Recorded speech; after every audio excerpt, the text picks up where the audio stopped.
कहानी की शुरुआत होती है एक जगह से जिसका नाम है प्रेम नगरी। यह नगरी सिर्फ नाम से ही सुंदर नहीं थी, वहाँ के लोग, वहाँ के घर, गलियां और नदियां भी उतनी ही सुंदर थीं। इसी छोटे से गांव में अज्जू और सुनीता रहते थे। अज्जू एक गरीब और मेहनती लड़का था, जबकि सुनीता गांव की सबसे खूबसूरत और दयालु लड़की थी। दोनों का प्यार इतना मजबूत था कि पूरा गांव उनकी जोड़ी को पसंद करता था। लेकिन इनकी इस खुशहाल जिंदगी में एक तीसरा शख्स भी था, रायस्टार। वह अज्जू का सबसे अच्छा दोस्त था, मगर वह भी सुनीता से बेहद प्यार करता था। रायस्टार अमीर जमींदार का बेटा था, जिसके पास पैसा, ताकत और गांव में इज्जत थी।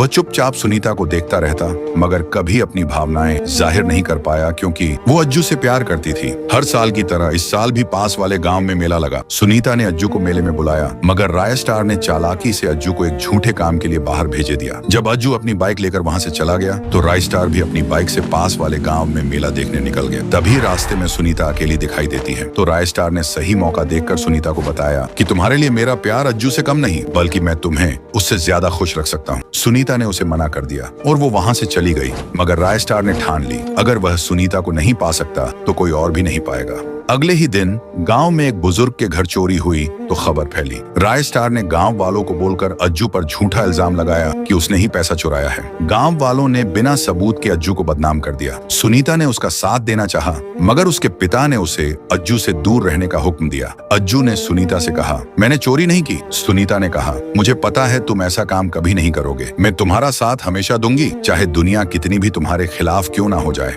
रायस्टार ने अपनी चाल जारी रखी, मगर सुनीता का विश्वास अज्जू पर अटूट था। वह जानती थी कि यह सब रायस्टार की साजिश है। फिर एक रात पूरा गांव गहरी नींद में था, और जब अज्जू अपनी छोटी सी झोपड़ी में अकेला सोया था, रायस्टार ने अपने साथी के साथ मिलकर उसके घर में बम फेंके। अज्जू उठा और किसी तरह बच निकला।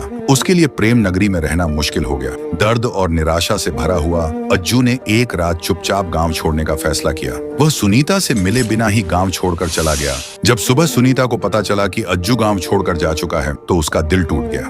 लेकिन उसने हार नहीं मानी। धीरे धीरे सुनीता ने और भी सबूत जुटाए। कई महीनों बाद अज्जू एक सफल व्यापारी बनकर वापस लौटा। उसने अपनी मेहनत से दूसरे शहर में नाम कमाया था। जब उसे पता चला कि रायस्टार अब भी सुनीता को परेशान कर रहा है, तो वो उसी समय अपनी लैम्बोर्गिनी से गांव आया, और उसने रायस्टार के दोस्त को देखा तो वो लैम्बोर्गिनी से उतरा और रायस्टार के दोस्त को 1 लाख रुपए देकर पूछा, वो चोरी किसने कराई। उसने बताया कि रायस्टार ने ही चोरी करवाई थी और आपको बदनाम किया था। तो ये सुनकर अज्जू आग बबूला हो गया। चारों तरफ धुआं धुआं हो गया, गोलियों की आवाजें, और जब धुआं छटा तो रायस्टार का दोस्त मरा हुआ नीचे पड़ा हुआ था। तो दोस्तों, अगर आप चाहते हो कि अगले पार्ट में अज्जू, रायस्टार और सुनीता के बीच का घमासान युद्ध देखना, तो इस वीडियो को 10,000 लाइक्स तक पहुंचाओ, तभी आएगा।